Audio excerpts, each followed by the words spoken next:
Hello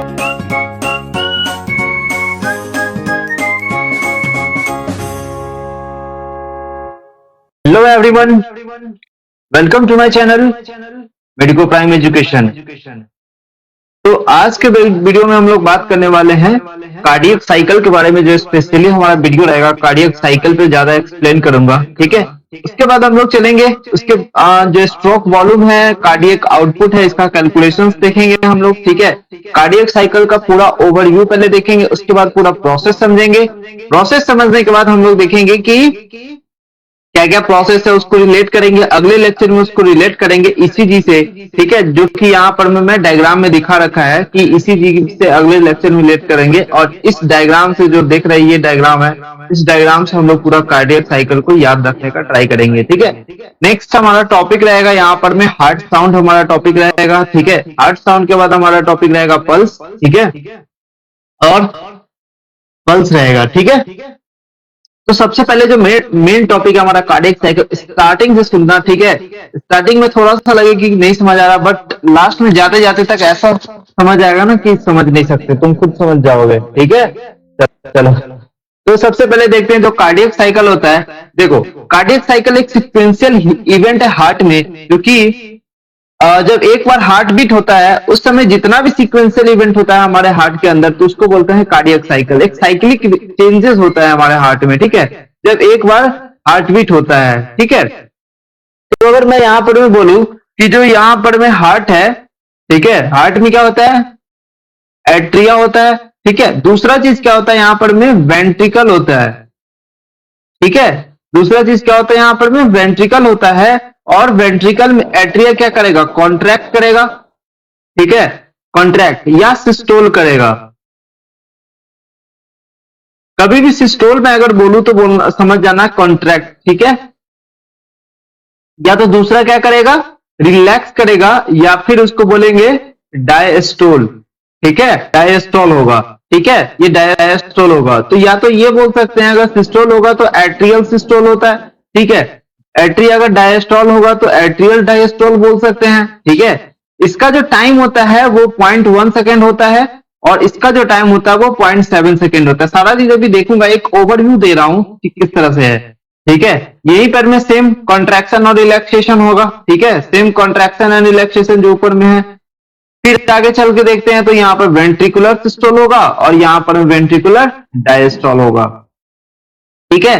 तो ये मिला के एट्रिया में जो एक बार हार्ट बीट होता है उसको बोलते हैं एट्रिया, मतलब एक बार हार्ट बीट होता है तो उसको ये 0.8 सेकेंड, ठीक है। और वेंट्रिकल में हार्ट बीट होता है तो उसको बोलेंगे यहाँ पर में भी 0.8 सेकेंड, दोनों सारा मिला के 0.8 सेकेंड हो जाएगा, ठीक है। तो ड्यूरेशन ऑफ एक हार्ट बीट का ड्यूरेशन कितना हो जाएगा, अगर बात करते हैं एक हार्ट बीट का ड्यूरेशन कितना हो जाएगा, 60 सेकेंड, मतलब 60/72 अगर बात करते हैं तो 0.8 निकल के आता है एक हार्ट बीट का ड्यूरेशन। अब आगे देखते हैं कैसे क्या होता है। सबसे पहले देखो कि जो सीक्वेंशियल इवेंट है हमारा, जो सीक्वेंशियल इवेंट है हार्ट में which is cyclically repeated is called cardiac cycle and it consists of systole and diastole both atria and ventricles, ठीक है। जो चीज अभी मैं समझाया वही लिखा है कि ये सिस्टोल कंसिस्ट करता है और डायस्टोल होता है एट्रिया और वेंट्रिकल्स में, ठीक है। हार्ट जो है वो 72 टाइम्स पर मिनट बीट करता है, दैट इज जैसे कि 72 कार्डियक साइकिल परफॉर्म होता है पर मिनट में, एक मिनट में 72 कार्डियक साइकिल परफॉर्म होता है, ठीक है। इसका मतलब ये है कि 72 टाइम्स पर मिनट का मतलब समझ में आया, एनसीईआरटी में लिखा हुआ है, ठीक है। From it could be deduct that the duration of cardiac cycle is 0.8 second. अगर सेकेंड में बात करते हैं एक मिनट में कितना सेकेंड होता है, 60 सेकेंड, तो एक मिनट में कितना हो जाएगा, 72/60, तो कितना हो जाएगा 0.8। ये बात समझ में आई जो मैं पिछला बात समझाया था, ठीक है, वही चीज है।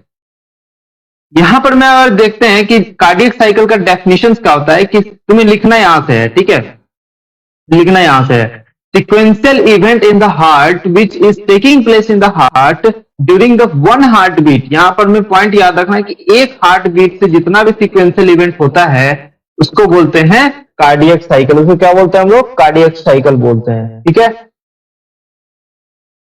ठीक है, ये चीज मैं अभी बता दिया कि एट्रियल सिस्टोल और डायस्टोल सब मिला के कितना हो जाएगा 0.8 सेकेंड। ठीक है, चलो ड्यूरेशन ऑफ हार्टबीट निकालने आ गया। देखो अब एक हार्टबीट जो होता है, एक हार्टबीट जो होता है वो एक कार्डियक साइकिल के बराबर होता है। ठीक है, एक बार हार्टबीट होगा तो एक कार्डियक साइकिल होगा। ठीक है, the cardiac cycle is performed by sequential event in the heart which is cyclically repeated and is called cardiac cycle. Healthy person 72 cycles पर मिनट होता है कार्डियक साइकिल का। ठीक है, पर मिनट। ये बात समझ में आ गई। तो अभी तक हम लोग ने क्या समझा कि हार्ट बीट और कार्डियक साइकिल किससे मतलब कैसे रिलेटेड है। एक हार्ट बीट एक कार्डियक साइकिल, अगर एक मिनट में बात करें तो एक 72 बार हार्ट बीट होता है तो मतलब 72 कार्डियक साइकिल चलेगा एक मिनट में। लेकिन एक सेकेंड में उसका ड्यूरेशन कितना हो जाएगा, पर सेकेंड उसका ड्यूरेशन कितना हो जाएगा, जो सॉरी 0.8 सेकेंड के लिए चलेगा। ठीक है, कार्डियक साइकिल। चलो अब हम लोग तीन रूल्स देख लेते हैं। ये तीन रूल्स इंपॉर्टेंट है जब हम लोग कार्डियक साइकिल का प्रोसेस समझेंगे, स्टेजेस में जब हम लोग एंटर करेंगे तो हम लोग ये तीन रूल को फॉलो करेंगे। हमें क्या करना है, एट्रिया और वेंट्रिकल को साइमल्टेनियसली कॉन्ट्रैक्ट नहीं कराना। ठीक है, एट्रिया और वेंट्रिकल्स को साइमल्टेनियसली कॉन्ट्रैक्ट नहीं कराना। ये एक बार साइमल्टेनियसली कॉन्ट्रैक्ट नहीं कर सकता, लेकिन साइमल्टेनियसली रिलैक्स हो सकता है। तो इससे हम लोग क्या समझ सकते हैं कि ज्वाइंट डायस्टोल तो पॉसिबल है, लेकिन ज्वाइंट सिस्टोल पॉसिबल है क्या, नहीं है। ठीक है, ज्वाइंट डायस्टोल पॉसिबल है लेकिन ज्वाइंट सिस्टोल यहां पर में पॉसिबल नहीं है। ठीक है, अब क्या करता है कि blood leaves the chamber at the time of contraction. जब कॉन्ट्रैक्ट होगा, जब हार्ट कॉन्ट्रैक्ट होगा तो चैम्बर से क्या करेगा, ब्लड कहां करेगा, इंटर करेगा दूसरे चैम्बर में। ठीक है, और जब जो चैम्बर रिलैक्स हो रहा होगा उसके अंदर ब्लड फिल हो रहा होगा। ठीक है, मतलब जो चैम्बर कॉन्ट्रैक्ट हो रहा होगा, जैसे ये चैम्बर कॉन्ट्रैक्ट हो रहा है तो यहां से ब्लड लीव कर रहा होगा। ठीक है, और जो चैम्बर रिलैक्स हो रहा होगा उसके अंदर ब्लड जा रहा होगा। ठीक है, ये दूसरा, पहला रूल तो ये हो गया, दूसरा रूल ये हो गया। और तीसरा रूल क्या होगा कि ब्लड जो होता है, ब्लड यहां पर में always always move from high pressure से लो प्रेशर की तरफ ब्लड मूव करेगा यहां पर। ठीक है, blood will move from high pressure to the low pressure. ठीक है, देखो अब हम समझते हैं कि भाई अपने आप कैसे हार्ट कॉन्ट्रैक्ट कर जाएगा, हार्ट रिलैक्स कर जाएगा। तो इससे पहले वाले वीडियो में मेरा डिस्कशन ये हुआ था कि कार्डियक मस्कुलेचर जो होता है वो ऑटो एक्साइटेबल होता है, और उसका रीजन ये होता है कि उसपे ऐसे नोट प्रेजेंट होता है। उसपे क्या प्रेजेंट होता है, ऐसे नोट प्रेजेंट होता है, वही जनरेट करता है एक्शन पोटेंशियल। और एक्शन पोटेंशियल कितना होता है, 70 to 75 पर मिनट। ठीक है, इसीलिए वही जो होता है वो हार्ट के एक्टिविटी को सेट करता है, इसीलिए इसको बोलते हैं pace maker of the heart. ठीक है, the action potential causes the atria and then ventricles to undergo contraction systole followed by their relaxation। उसके बाद क्या होता है, रिलैक्सेशन होता है इसी एक्शन पोटेंशियल के कारण। ठीक है, the systole forces the blood to move into the atria to the ventricles and to the pulmonary artery and aorta. Systole के कारण क्या होता है, मतलब कॉन्ट्रैक्शन के कारण क्या होता है, आर्टरिया से ब्लड कहा जाता है वेंट्रिकल्स में। ठीक है, और वेंट्रिकल से ब्लड कहा जाता है पल्मोनरी आर्टरी में और एओर्टा में जब वेंट्रिकल कॉन्ट्रैक्ट करता है तो। ठीक है, ये बात समझ में आ गई। तो अभी हम लोग ने क्या समझा कि कार्डियक साइकिल और हार्टबीट में रिलेशन, रूल्स समझ लिया, तीन रूल्स। एट्रिया वेंट्रिकल साथ में कॉन्ट्रैक्ट नहीं कर सकते लेकिन साथ में रिलैक्स कर सकते हैं, तो ज्वाइंट डायस्टोल पॉसिबल है, ज्वाइंट सिस्टोल पॉसिबल नहीं है। ठीक है, blood will leave the chamber at the time of contraction and enters the chamber at the time of relaxation। ठीक है, तो ये है हमारा। और तीसरा रूल, हाई प्रेशर से लो प्रेशर की तरफ फ्लो करेगा।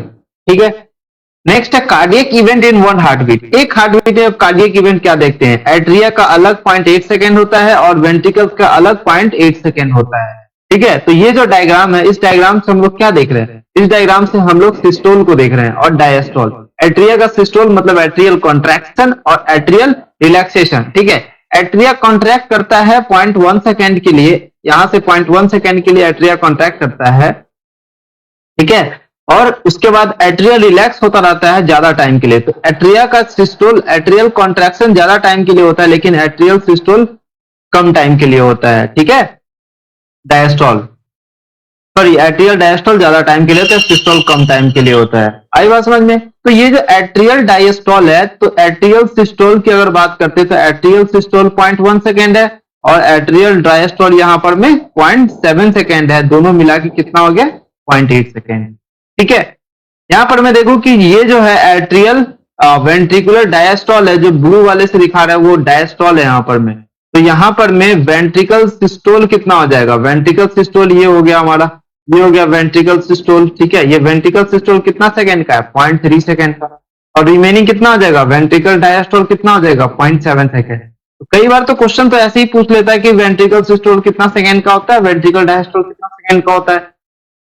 कई बार तो क्वेश्चन ऐसे ही पूछ लेता है। ठीक है, तो हमें तो बस कैसे याद रखना है, देखो जैसे कि देखो एट्रियल सिस्टोल AS, ठीक है, ए पहला वर्ड आता है अल्फाबेट का, तो यहाँ पे 0.1 ऐसे याद रख लो। ठीक है, और वेंट्रिकल सिस्टोल 0.3 होता है। तो मतलब इसको कैसे याद रख सकते हैं? वेंट्रिकल सिस्टोल, ठीक है, इसको एज इट इज याद रख लेना। इसका कुछ याद नहीं आ रहा मुझे, ऐसे भी कुछ याद रखने का, बट इसको याद रखा जा सकता है आराम से। ठीक है, तो इससे डायरेक्ट क्वेश्चन आ सकते हैं। आई बात समझे? साथ के साथ हम लोग क्वेश्चन भी किस तरह के बन सकते हैं उसको डिस्कस करते हैं। ठीक है, तो ऐसा भी क्वेश्चन पूछा जा सकता है। ठीक है, चलो देखो, अब हम लोग एट्रियल सिस्टोल के बारे में बात कर लिए। तो ये क्या यहाँ पर में शो हो रहा है? Atrial systole. कलर कौन सा इस पे रख लूं तो अच्छा रहेगा? ये रख लेता हूं। देखो यहां पर मैं देखो कि एट्रियल सिस्टोल कहां है। देखो ये हो गया atrial systole. Atrial systole 0.1 second के लिए। अब आगे क्या आएगा? Ventricular systole. ठीक है, ventricular systole, ventricular systole.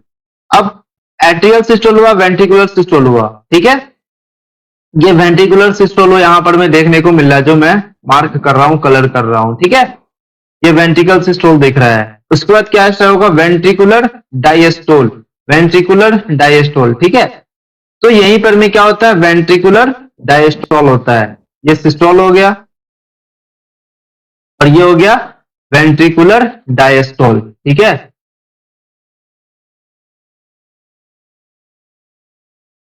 Ventricular diastole कितने सेकेंड का होता है? वेंट्रिकुलर डायस्टोल कितने सेकेंड का होता है? 0.7 सेकेंड के लिए। ठीक है, यहां पर में वेंट्रिकुलर डायस्टोल 0.7 सेकेंड के लिए होता है। आई बात समझ में? ठीक है, चलो तो ये तो एक डायग्राम था। मुझे क्या याद रखना है? ये डायग्राम को याद रखना है। मुझे क्या याद रखना है? ये डायग्राम और ये डायग्राम याद रखना है। आई बात समझ में? ये डायग्राम अपने कॉपी में बना लो। ठीक है, अब देखो, अब यहां पर में कुछ इंपॉर्टेंट पॉइंट है जो यहां पर नोट करना चाहिए। क्या है? देखो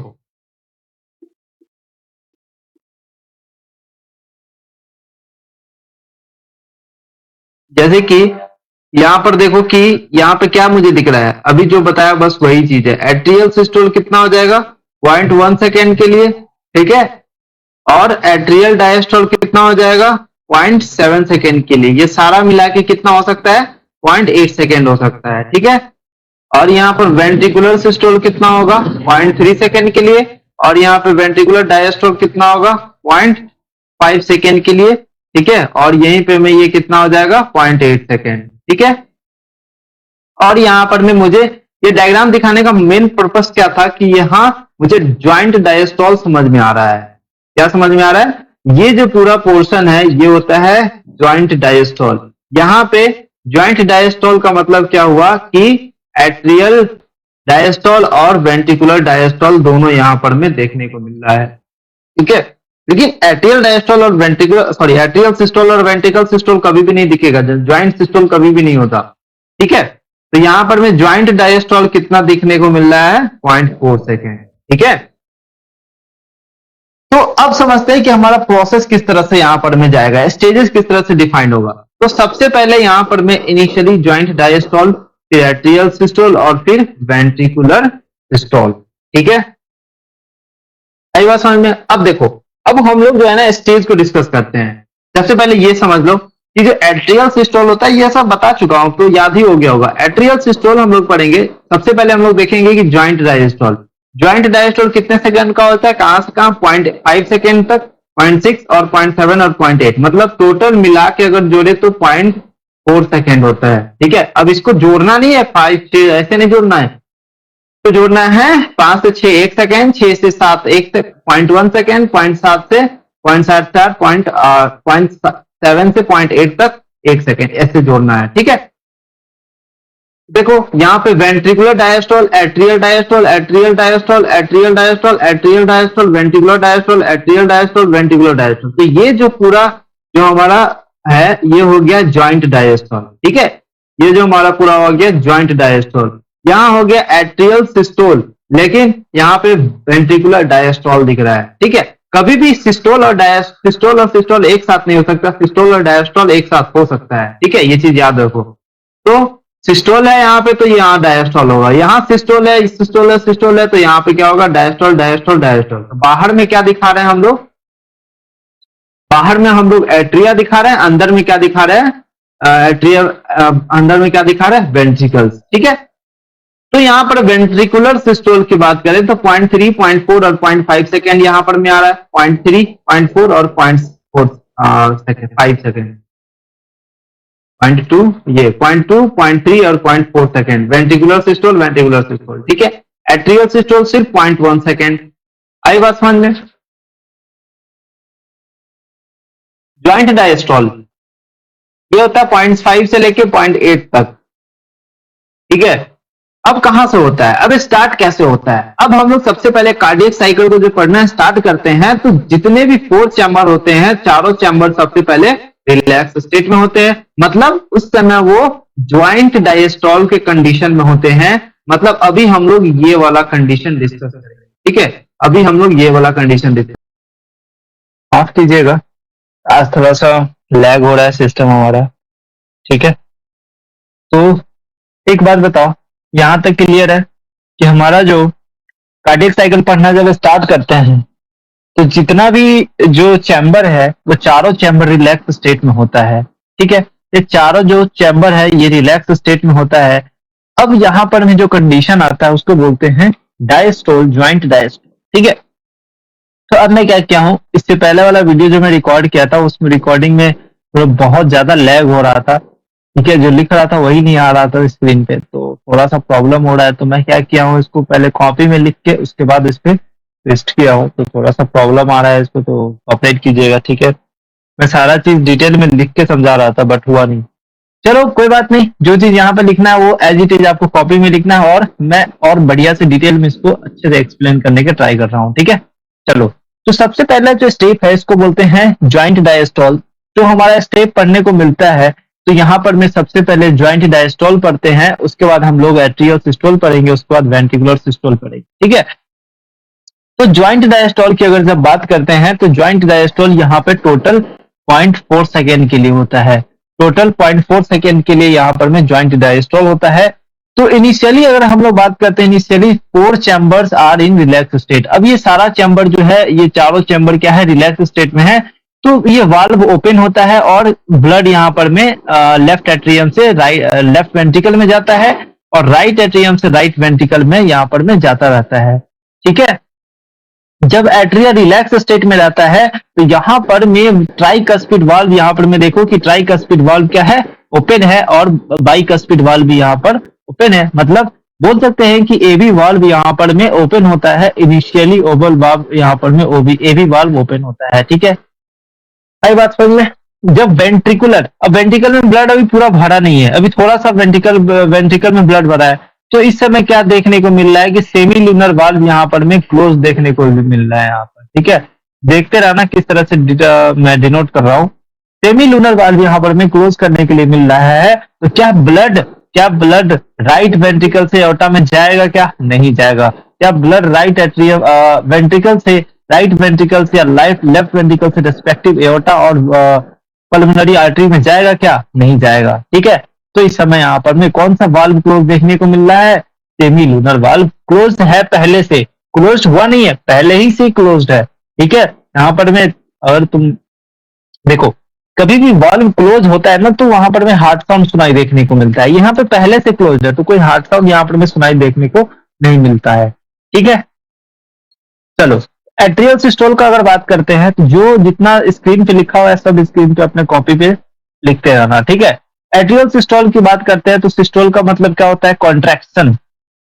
अब जो ऐसे नोड जो प्रेजेंट होता है, ऐसे नोड जो राइट एट्रियम और इसके जंक्शन में जो प्रेजेंट होता है, ठीक है, सुपीरियर वेना कावा जहाँ पे ओपन होता है तो वहां पर में ऐसे नोड प्रेजेंट होता है, वो जनरेट करता है एक्शन पोटेंशियल जो कि स्टिमुलेट करता है आर्टरिया को, एक साथ कॉन्ट्रैक्शन करता है। अब एट्रिया में क्या हो रहा है, कॉन्ट्रैक्शन हो रहा है, एट्रिया में कॉन्ट्रैक्शन हुआ। अब जब एट्रिया में कॉन्ट्रैक्शन हुआ तो एट्रियल ब्लड कहाँ जाएगा, सारा का सारा जो रिमेनिंग जो 30%, हाँ एक चीज और कि यहाँ पर में 70% ब्लड ही इंटर करता है पैसिव प्रोसेस में, ठीक है, और ये पैसिव प्रोसेस होता है, ठीक है। चलो, तो एट्रिया जो है अब कॉन्ट्रैक्ट करना स्टार्ट करता है तो रिमेनिंग 30% ब्लड यहाँ पर में इंटर हो जाता है। और जब वाल्व क्या होता है, यहाँ पर ट्राइकस्पिड और बाइकस्पिड वाल्व ओपन होता है, ठीक है, सेमी लूनर वाल्व यहाँ पर क्लोज देखने को मिलता है, तो पल्मोनरी आर्टरी और एओर्टा में ब्लड नहीं जा पाता इस समय भी, ठीक है। तो एट्रियल सिस्टोल यहाँ पर में स्टार्टिंग होता है कि ब्लड जो होता है फोर्स टू मूव, मतलब फोर्स टू मूव मतलब ये क्या है, एक्टिव प्रोसेस है, वेंट्रिकल्स में ब्लड जाता है, ठीक है। नेक्स्ट है action potential is conducted to ventricular side by the AV node and AV bundles। अब वेंट्रिकुलर में, अब वेंट्रिकल मस्कुलेचर में AV बंडल्स के थ्रू क्या जाता है, एक्शन पोटेंशियल जनरेट नहीं, वो कंडक्ट होता है पूरे वेंट्रिकुलर के मस्कुलेचर में, ठीक है। ये बंडल ऑफ हिट से भी ट्रांसमिशन हो जाता है पूरे वेंट्रिकुलर मस्कुलेचर में, ठीक है, एंटायर में। तो यहाँ पर में सभी वाल्व यहाँ पर में क्लोज देखने को मिलते हैं इनिशियली अगर बात करें तो, ठीक है। इनिशियली मतलब इनिशियली या फर्स्ट फेज, ठीक है, इनिशियली या फर्स्ट फेज यहाँ लिख लेना। तो सभी वाल्व यहाँ क्लोज देखने को मिल रहे हैं, ये भी वाल्व क्लोज है और ये भी वाल्व क्लोज है, सेमी लूनर वाल्व भी क्लोज है। तो यहाँ पर भी वेंट्रिकल में ब्लड भरा हुआ है। अब क्या होगा, वेंट्रिकुलर कॉन्ट्रैक्ट करेगा, मतलब वेंट्रिकुलर सिस्टोल आएगा, कॉन्ट्रैक्ट करेगा, वेंट्रिकुलर अपना प्रेशर बढ़ाएगा। और जब कभी भी प्रेशर बढ़ता है तो रूल याद करो कि सेम प्रेशर बढ़ेगा तो ब्लड हाई प्रेशर से लो प्रेशर की तरफ ब्लड फ्लो करेगा, हाई प्रेशर से ब्लड लो प्रेशर की तरफ ब्लड फ्लो करेगा और यहाँ पे इजेक्शन ऑफ ब्लड देखने को मिलता है। और इस समय क्या होगा कि ये जो सेमी लूनर वाल्व है, ये देखो सेमी लूनर वाल्व यहाँ पर में ओपन होने हो गया, ठीक है। लेफ्ट वेंट्रिकल से ब्लड कहाँ जाएगा, एओर्टा में, और राइट वेंट्रिकल से ब्लड कहाँ जाएगा, पल्मोनरी आर्टरी में, ठीक है। आई बात समझ में, तो ब्लड इंटर कहाँ कर जाएगा, पल्मोनरी आर्टरी में और एओर्टा में। आई बात समझ में, तो ये हो गया वेंट्रिकुलर सिस्टोल। देखो कंटिन्यूअस वे में समझते जाना, बीच में रोकना मत, ठीक है। अब वेंट्रिकुलर सिस्टोल हो गया, अब क्या होगा, वेंट्रिकल क्या करेगा, रिलैक्स करेगा, ठीक है। तो वेंट्रिकुलर प्रेशर अब धीरे धीरे डिक्रीज होता है, ब्लड अब कहाँ इंटर करेगा, एट्रिया में। कैसे, देखो सेमी लूनर वाल्व यहाँ पर में क्लोज हो रहा है, अब ये सेमी लूनर वाल्व क्लोज हो चुका है, सेमी लूनर वाल्व क्लोज हो चुका है, यहाँ पे सभी वाल्व क्लोज है। अब जब कभी भी सेमी लूनर वाल्व क्लोज होता है तो सेकेंड हार्ट साउंड सुनाई देता है। और यहाँ पर बाइकस्पिड वाल्व यहाँ पर में क्लोज हो रहा है, ट्राइकस्पिड वाल्व मतलब एवी वाल्व यहाँ पर में क्लोज हो चुका है। तो यहाँ पर में कौन सा साउंड सुनाई देता है, लब साउंड सुनाई देता है, जिसको बोलते हैं फर्स्ट हार्ट साउंड, ठीक है। जब वेंट्रिकुलर प्रेशर डिक्रीज होता है, फर्दर ट्राइकस्पिड और बाइकस्पिड वाल्व ओपन कर दिया जाता है by pressure of the atria exerted by the entire. अब क्या करता है कि जितना भी सुपीरियर वेना कावा है, इंफीरियर वेना कावा है, ठीक है, और पल्मोनरी वेन्स है, ये सारे किस में जाके ओपन होते हैं, एट्रिया में, और एट्रिया में प्रेशर लगाते हैं जिसके कारण ये क्या होता है, यहाँ पर में वाल्व ओपन हो जाता है और वेंट्रिकल्स में फिर से ब्लड फील होना शुरू हो जाता है। मतलब उससे पहले जो कंडीशन होता है, ये जो कंडीशन यहाँ पर में देखने को मिलता है, तो ये कंडीशन फिर से यहाँ पर में ज्वाइंट डायस्टोल कंडीशन यहाँ पर में देखने को मिल रहा है, ठीक है। अब फिर से वही ऐसे नोड एक्शन पोटेंशियल जनरेट करेगा ज्वाइंट डायस्टोल के बाद, और फिर से वही सेम साइकिल चलेगा। तो वही चीज लिखा है कि वेंट्रिकल अब फिर से रिलैक्स हो चुका है, वेंट्रिकल प्रेशर फॉल हो चुका है और बैकवर्ड बैकफ्लो ऑफ द, यही सब लिखा है, सेकेंड हाउस सुनाई देता है, ये चीज डिस्कस है यहाँ पर, ठीक है। जब वेंट्रिकल प्रेशर डिक्लाइन हो जाता है, ट्राइकस्पिड एंड बाइकस्पिड वाल्व, यही जो लिखा हो, तो इसको लिखने का कोई जरूरत नहीं है, बस इसको लिख लो, ठीक है, इसको राइट डाउन कर लो एज इट इज, ठीक है। तो देखो अर्ली तो ये हो गया, अब फाइनली क्या होगा कि जितना भी ब्लड है वो लेट वेंट्रिकुलर डायस्टोल का जो लेट फेज है उसको क्या बोलते हैं। अब इसमें कितना लेफ्ट वेंट्रिकल और राइट वेंट्रिकल में ब्लड फिल होना स्टार्ट हो चुका है, ठीक है। आई बात समझ में। अब ये है पूरा का समरी, ठीक है, ये है पूरे का summary phases of the cell cardiac cycle, ठीक है। एट्रियल सिस्टोल यहाँ पे बिगिन होता है, जिसके कारण एट्रिया में कॉन्ट्रैक्शन हुआ, एट्रिया में कॉन्ट्रैक्शन हुआ, जितना भी ब्लड है वो वेंट्रिकल्स में जाता है। अब वेंट्रिकुलर कॉन्ट्रैक्ट करता है, जिसके कारण फर्स्ट पेज होता है एबी वॉल्व क्लोज हो जाता है। ये कॉन्ट्रैक्ट इसलिए होता है कि एबी वॉल्व यहाँ पर हमें क्लोज करना होता है, ठीक है। फिर से कॉन्ट्रैक्ट करता है, जिसके कारण सेमी लूनर वाल्व ओपन हो जाता है और ब्लड कहाँ इजेक्ट हो जाता है, इधर, ठीक है।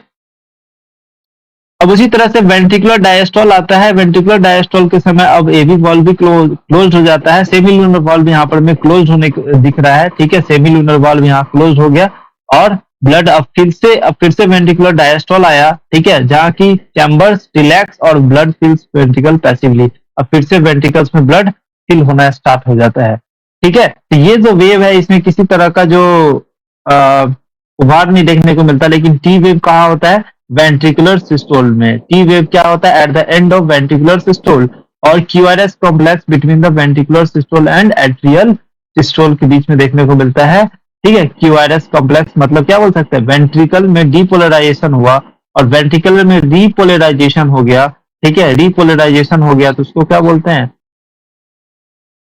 T wave. टी वेव क्या हो गया, एट्रियल रीपोलराइजेशन, ठीक है। तो ये सब कंडीशन है, इसको आगे डिस्कस करेंगे इसी साइकिल को, बट अब चलते हैं हम लोग कैलकुलेशंस की बात कर लेते हैं। जो एंड डायस्टोलिक वॉल्यूम होता है, ये जो एंड डायस्टोलिक वॉल्यूम है होता है यहाँ पर में ये 120 ml होता है। तो एंड डायस्टोलिक वॉल्यूम का डेफिनेशन देखो कि volume of the blood present in each ventricle at the end of the ventricular systole, ventricular diastole के एंड में जितना volume of the blood ventricle में बच जाता है उसको क्या बोलते हैं, एंड डायस्टोलिक वॉल्यूम। तो एंड डायस्टोलिक वॉल्यूम कितना हो जाता है, 120 ml। उसी तरह से एंड सिस्टोलिक वॉल्यूम, एंड मतलब लास्ट में, तो कितना बच जाता है, end of the ventricular systole के बाद कितना वॉल्यूम बच जाता है वेंट्रिकल में, उसको बोलते हैं एंड सिस्टोलिक वॉल्यूम, ठीक है। ये होता है 50 ml। अब जब ये दोनों वॉल्यूम हमें पता हो गया, तब हमें क्या पता करना होता है कि स्ट्रोक वॉल्यूम या बीट वॉल्यूम कितना होता है। ये 70 ml ऑफ द ब्लड होता है, जो कि पंप होता है इच वेंट्रिकल में, ठीक है, आप ड्यूरिंग अ कार्डियक साइकिल के दौरान जितना volume of the blood ventricle के द्वारा पंप होता है, ठीक है, हर एक वेंट्रिकल के द्वारा पंप होता है, उसको बोलते हैं स्ट्रोक वॉल्यूम, ठीक है। अब इस दोनों को माइनस कर दो तो स्ट्रोक वॉल्यूम कितना आता है, 70 ml, ठीक है। चलो कार्डियक आउटपुट की बात कर लेते हैं। तो अगर हम लोग स्ट्रोक वॉल्यूम में हार्ट रेट को मल्टीप्लाई करते हैं तो आता है कार्डियक आउटपुट, मतलब 70 गुने 2, 72, ठीक है। ये आ जाएगा अप्रोक्स 500 ml, ठीक है। 540 ml आता है, लेकिन अप्रोक्स 500 ml मतलब 5 लीटर के अप्रोक्स यहाँ पे कार्डियक आउटपुट देखने को मिलता है। और हमारा बॉडी है वो कार्डियक आउटपुट स्ट्रोक वॉल्यूम को, हार्ट रेट को अल्टर कर सकता है, इसीलिए कार्डियक आउटपुट भी अल्टर हो सकता है, ठीक है। जैसे कि एथलीट वाले में बात करें कि एथलीट का क्या होता है, एथलीट का जो कार्डियक आउटपुट होता है हायर होता है ऑर्डिनरी मैन से, ठीक है। तो ये हमारा बॉडी कंडीशन पे डिपेंड करता है। चलो तो हार्ट साउंड की बात करते हैं। जो हार्ट साउंड होता है, जो दो प्रोमिनेंट हार्ट साउंड यहाँ पर में सुनने को मिलता है कार्डियक साइकिल के दौरान, ठीक है। और उस हमको सुनते किसने, स्टेथोस्कोप से सुनते हैं, जो कि इन्वेंट किया था लेनेक ने, ठीक है। और ये क्लिनिकल डायग्नोस्टिक सिग्निफिकेंस इसका अपना होता है, हार्ट साउंड का अपना एक क्लिनिकल डायग्नोस्टिक सिग्निफिकेंस होता है। किसी तरह का हार्ट साउंड में अगर गड़बड़ी देखने को मिलता है तो कुछ ना कुछ यहाँ पे क्लिनिकल डायग्नोसिस यहाँ पर में देखने को मिलता है, ठीक है। जो फर्स्ट हार्ट साउंड है वो एवी वाल्व की क्लोजर से हुआ था, पता है ना, मतलब बाइकस्पिड और ट्राइकस्पिड वाल्व को क्लोजर से हुआ था, ठीक है। उस समय कौन सा कंडीशन चल रहा था, वेंट्रिकुलर सिस्टोल चल रहा था। वेंट्रिकुलर सिस्टोल मतलब वेंट्रिकुलर में कॉन्ट्रैक्शन हो रहा था, एक जगह यहाँ पर में वेंट्रिकुलर में कॉन्ट्रैक्शन हो रहा था, जिसके कारण जो ब्लड है वो फिल हो रहा था, एओर्टा और पल्मोनरी वेन में, पल्मोनरी आर्टरी में फिल हो रहा था, ठीक है। ये प्रोलॉन्ग्ड होता है, लो पिच होता है और डल होता है, ठीक है। लब क्या होता है, डल होता है। नेक्स्ट है सेकेंड हार्ट साउंड, जिसको बोलते हैं डब। ये सेकेंड से याद रखो कि सेमी लूनर वाल्व से क्लोजर होता है। ड्यूरिंग डायस्टोलिक होता है सेकेंड डायस्टोलिक, सेकेंड साउंड कौन होता है, डब। डी से डायस्टोलिक साउंड होता है, वेंट्रिकुलर डायस्टोलिक में होता है, ठीक है। ड्यूरेशन शॉर्ट याद रखो, शॉर्ट टाइम होता है 0.1 सेकंड के लिए और शार्प होता है, और जब कभी भी शार्प होगा तो इसका पिच क्या होगा, हाई पिच होगा और शार्प होगा। ठीक है, तो एस एस एस एस से याद रखो सेकेंड हार्ट साउंड, शार्प होता है, ठीक है, शॉर्ट होता है, ठीक है। नेक्स्ट है सेमी लूनर वाल्व से क्लोजर से होता है, सब एस से सेकेंड। सेकेंड हार्ट साउंड क्या होता है, डब क्या होता है, diastolic volume, diastolic ventricular diastolic volume, ventricular diastolic sound होता है, ठीक है। नेक्स्ट है ब्लड प्रेशर, नाम से ही पता चलता है ब्लड प्रेशर, ठीक है, बीपी। ब्लड प्रेशर की बात करते हैं तो pressure exerted by the flowing blood on the wall of the artery, artery पे जो प्रेशर लगाता है ब्लड के द्वारा, ठीक है, ब्लड के द्वारा जो आर्टरी पे प्रेशर लगता है उसको बोलते हैं ब्लड प्रेशर, ठीक है, उसको बोलते हैं ब्लड प्रेशर। और इसको दो स्टेज में मेजर करते हैं। सबसे पहला जो स्टेज है उसको बोलते हैं सिस्टोलिक प्रेशर, जिसको बोलते हैं पंपिंग प्रेशर, ठीक है।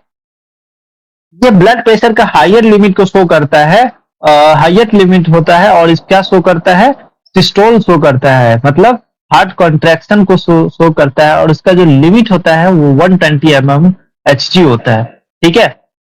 सिस्टोलिक प्रेशर जो होता है, डायस्टोलिक प्रेशर जो होता है, यहाँ पर में रेस्टिंग प्रेशर होता है, और diastolic pressure lower limit of the blood pressure को बोलते हैं, और ये शो क्या करता है, हार्ट रिलैक्सेशन, ये प्रेशर रिलैक्सेशन ऑफ हार्ट को शो करता है, मतलब हार्ट यहाँ पर में एक्सपेंस हो रहा है, एक्सपेंशन ऑफ हार्ट मतलब रिलैक्स हो रहा है, ठीक है। अब हार्ट ऐसे था, हार्ट का रिलैक्सेशन इस तरह से हो रहा है, ठीक है। तो इसका जो लिमिट होता है वो 180 होता है, सॉरी 80 होता है। तो ब्लड प्रेशर जो नॉर्मल ब्लड प्रेशर होता है 120/80 यहाँ पर में ब्लड प्रेशर देखने को मिलता है नॉर्मल पर्सन में, ठीक है। जब एज बढ़ता है तो ब्लड प्रेशर भी क्या होता है, धीरे धीरे एज के अकॉर्डिंग ब्लड प्रेशर बढ़ना स्टार्ट हो जाता है, और ब्लड प्रेशर को मेजर करते हैं mostly brachial artery of arm में। फर्स्ट आंसर ये देंगे, सेकंड आंसर रेडियल आर्टरी देंगे, ठीक है। और इसको हम लोग ब्लड प्रेशर को मेजर करते हैं स्फैग्मो मैनोमीटर, स्फैग्मो मैनोमीटर का डायग्राम ये रहा, ठीक है। इसको बनाना नहीं है, चित्रकारी ग्राम मत करने बैठ जाना, चित्रकला नहीं बनना है, बस देख लो कि ये स्फैग्मो मैनोमीटर है, ठीक है। नेक्स्ट चलते हैं इसका डिसऑर्डर। अगर ब्लड प्रेशर हाई हो जाता है तो उसको बोलते हैं हाइपोटेंशन या हाई ब्लड प्रेशर, ठीक है। ये होता है अगर ज्यादा हो जाएगा 140/90, 140/90 से अगर ज्यादा यहाँ पर में देखने को मिलता है बीपी, तो यहाँ पर में बोल सकते हैं कि हाइपोटेंशन है। इसका दो कंडीशन होता है, सेकेंडरी और प्राइमरी, ठीक है। और इसको मैनेज करना बहुत इंपॉर्टेंट हो जाता है, क्योंकि ये हार्म बहुत ज्यादा हार्म करता है, ठीक है, बहुत ज्यादा डेंजरस होता है, क्योंकि ये क्या करता है, हेमोरेज कॉज करता है अलग अलग पार्ट्स ऑफ द बॉडी में। कहा करेगा, ऑप्टिक आर्टरी अगर डैमेज हो जाता है तो नाइट ब्लाइंडनेस यहाँ पर में देखने को मिल सकता है, अंधा हो सकता है आदमी, ठीक है, ऑप्टिक आर्टरीज में। नेफ्राइटिस रीनल आर्टरी यहाँ पर में अगर डैमेज हो सकता है, तो ब्रेन स्ट्रोक हो सकता है, सेरिब्रोवैस्कुलर एक्सीडेंट जैसे कि, ठीक है, due to the rupture of cerebral artery में अगर रप्चर हो सकता है, सेरिब्रोवैस्कुलर एक्सीडेंट यहाँ पर में देखने को मिल सकता है, ठीक है। अब जब हाइपोटेंशन की बात करते हैं तो ये लो ब्लड प्रेशर की बात होता है, तो यहाँ पर में हाइपोटेंशन लो ब्लड प्रेशर, अगर ब्लड प्रेशर 110 से अपन 70 से अगर कम है तो यहाँ पर में लो बीपी यहाँ देखने को मिलता है, ठीक है। तो तुम तो बस यही याद रखो, यही 2 पॉइंट, बाकी सब कुछ नहीं याद रखना, बस समझ लो, ठीक है। देखो पल्स क्या होता है, पल्स एक तरह का प्रेशर डिफरेंस होता है, ठीक है। पल्स प्रेशर होता है, एक तरह का डिफरेंस होता है, प्रेशर डिफरेंस। किसके बीच में प्रेशर डिफरेंस होता है, ठीक है, सिस्टोलिक सिस्टोलिक ब्लड प्रेशर और डायस्टोलिक ब्लड प्रेशर के बीच में जो डिफरेंस देखने को मिलता है उसको बोलते हैं सिस्टोलिक पल्स प्रेशर, ठीक है। Systolic systolic minus diastolic diastolic blood pressure, ये कितना होता है 120 - 80, तो ये कितना हो जाएगा टोटल 40 mmHg, ठीक है। तो ये रेडियल आर्टरी में हम लोग को दिखता है, फेल्ट करते हैं, ठीक है, नेक रीजन में। और इसका ग्राफ जो होता है उसको बोलते हैं स्पिग्मोग्राफ, स्पिग्मोग्राफ क्या बोलते हैं इसको, स्पिग्मोग्राफ। और ये प्रेशर डिफरेंस होता है जो कि पल्स जनरेट करता है, systolic minus diastolic blood pressure. सारा बात समझ आ गया, ठीक है।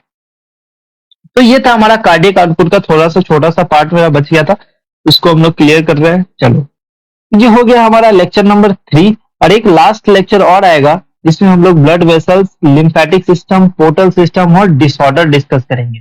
ठीक है, तो हमारा लेक्चर समाप्त हो जाएगा और ये बॉडी फ्लूइड एंड सर्कुलेशन भी समाप्त हो जाएगा। ठीक है, आई होप आपको कार्डियक आउटपुट, कार्डियक साइकिल बहुत अच्छा समझ आया होगा एंड इससे बेहतर और कहीं नहीं मिलेगा। जो तुम्हारा लेवल है, बेहतर तो और भी बेहतर हो सकता है, लेकिन जो नीट का लेवल है वो बस इतना ही पूछता है और इसको बाहर कुछ भी नहीं आता। ठीक है, जो नीट के लेवल में होता है। आई बात समझ में? चलो, तो लेक्चर को करते हैं समाप्त। मिलते हैं हम लोग नेक्स्ट वीडियो में। Thank you so much. Have a nice day.